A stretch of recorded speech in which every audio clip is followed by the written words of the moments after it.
True crime-obsessed teen who killed, case of Domina Cherry. Domina.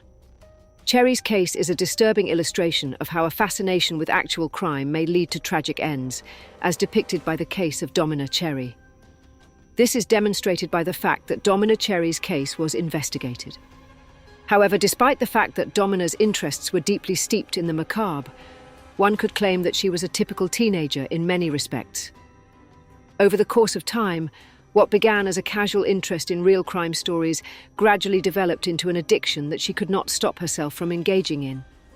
She was a voracious consumer of crime films, podcasts, and books, particularly those novels and podcasts that documented the lives of legendary serial killers. She was constantly on the lookout for her next fix. Domina found herself idolizing prominent killers and immersing herself in the grisly details of their murders over the course of time. What began as a curiosity gradually grew into a fascination, and she found herself obsessed with the intricacies of killings. The severity of Domina's concern intensified, and she started isolating herself from her family and friends as a result of this. Additionally, she started spending more time on the internet, where she participated in real crime forums where dark and violent discussions were an everyday occurrence. During her time there, she came across a group of individuals who shared her confusing preoccupation with criminality and violence. She was able to locate individuals who shared her interests. Domina, on the other hand, went one step further. She fantasized about carrying out the perfect murder, much like the different murderers that she had researched. Aside from the fact that she was attracted by the atrocities, she was also captivated by the methods that the murderers employed and the ways in which they were able to fool law authorities. Almost immediately after that, she started expressing a desire to try to replicate the murderers' actions in real life to some extent. During the weeks leading up to the murder, Domina meticulously planned out her assault, paying close attention to as many details as possible. The person who was victimized by her was a close friend who held her in the highest regard and had complete faith in her. Domina would breach this trust in a disastrous way when she got her companion into a situation in which she could carry out her evil dream because of the surroundings.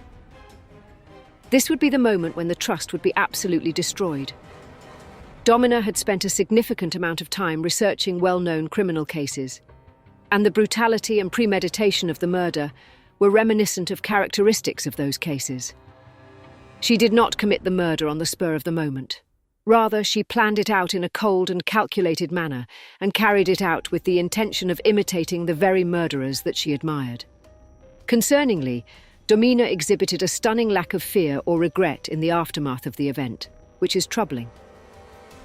She demonstrated a peculiarly calm attitude upon the arrival of law enforcement at the scene of the crime, while at the same time providing very little explanation for her behavior and acting, almost as if she were removed from the reality of what she had done. There was a wealth of evidence that was discovered during the course of the investigation into the murder that pointed to Domina's preoccupation with true crime. Her web history revealed that she had devoted a significant amount of time to researching serial killers, techniques of murder, and forensic science. It became clear to the researchers that she had been influenced by the criminals that she had admired so much, and they found out that she had conducted research on how to commit a crime without leaving any evidence behind. It became abundantly clear that this was not simply a murder, but rather Domina's attempt to bring her horrible nightmares to life, therefore transforming herself from a passive consumer of violent content into an active participant in real-world horror. However, it was clear that this was not a homicide. The media paid a tremendous deal of attention to Domina's trial, not only because of the extremely grisly nature of the crime, but also because of the fact that her preoccupation with actual criminal activity played a role in the proceedings. The prosecution argued that her fixation with stories about violent crimes had corrupted her vision of reality, leading her to view murder as something that was thrilling rather than something that was dreadful. This was one of the allegations that was made by the prosecution. Domina had become desensitized to violence as a result of her consistent exposure to crime narratives, which finally led her to regard the murder of her friend as a technique to achieve her perverted desires, according to the testimony of psychologists who testified during the trial. Domina and her companion were killed in order to fulfill her perverted fantasies. In spite of the fact that there was no evidence to suggest that her acts were the result of any personal quarrel or vendetta, it seemed as though they were the culmination of a dark fantasy. During the course of the trial, there were discussions that took place on the extent to which Domina's preoccupation with actual criminal activity was responsible for the murder. She was portrayed as a young woman who had been deceived by an unceasing barrage of violent media, according to the argument that was presented by the defense. This argument said that her psychological state had been affected as a result of the information that she had taken in. During the time that everything was going on, the prosecution asserted that Domina's actions were intentionally carried out and that her preoccupation with illegal activity was nothing more than an expression of a more profound and potentially hazardous personality style. Following the completion of the trial, the jury reached a verdict that was in favor of the prosecution, and Domina was found guilty of murder in the first degree. Domina Cherry's position became a focal point for conversations over the morality of true crime content and the potential repercussions that it could have on viewers who are easily persuaded. These discussions were centered on the scenario between Domina Cherry and the media. Domina's narrative shed light on the more ominous parts of this trend, despite the fact that the vast majority of people who consume genuine crime do so without encountering any difficulties. Especially among younger audiences, true crime has emerged as a genre that is becoming increasingly popular. As a result of the circumstances surrounding her case, inquiries were made into the responsibilities of content creators, as well as the subject of whether or not the tendency of the media to romanticize or humanize killers could inspire vulnerable persons to participate in risky activity. The narrative of Domina provided as a timely warning that for certain individuals, the boundaries between entertainment and reality can get obliterated in a fatal manner.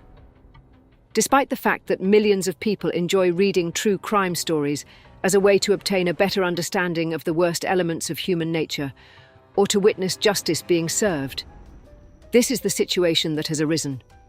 Domina was found guilty and given a sentence of life in prison during the course of the proceedings taking place during the trial. Her narrative continues to serve as a cautionary tale about the potential dangers that are associated with unchecked obsession all over the world through its continued dissemination. However, even in the present day, worries over the effect of the media and the psychological repercussions of being exposed to violence on a daily basis continue to make reference to the case. Although Domina Cherry's acts are extreme, it is crucial to highlight that they serve as a severe warning about the capacity of the media to influence attitudes and, in circumstances that are exceedingly rare, push individuals to perform horrible atrocities. This is something that should be taken into consideration. It is a sobering example of how attraction, particularly with something as heinous as actual criminal activity, may lead to consequences that are beyond anyone's ability to comprehend. The life that she stole, the destruction that she wrought, and the way that her mind got overtaken by violent fantasies are all examples of this. Would you like it? Hit the like button and subscribe to our channels for more interesting and informative videos.